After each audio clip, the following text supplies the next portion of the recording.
શું સમસ્યા છે આપણે? આ પાણીનો નિકાલ કરીએ આપણે સમસ્યા, રસ્તા કમ્પ્લીટ હોવા જોઈએ, બરોબર. પછી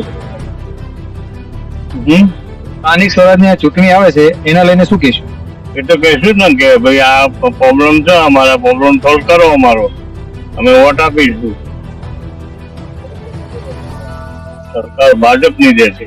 આ પાણીની 3-4 વર્ષથી આવું ગટર લાઈન આ સ્ટેશન એ તકલીફ રજૂઆત તો આ હવે સરકાર આવો ભાજપ 5 વર્ષ થયા પેલા બરોબર કોઈ વિકાસ કર્યો નથી.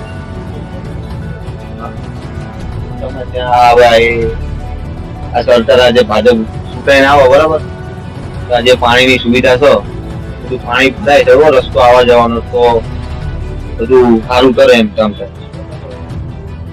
વોટ તો કોંગ્રેસ ના સરકાર જે કામ સારું કરે એનો વોટ આલીએ ને આપણે.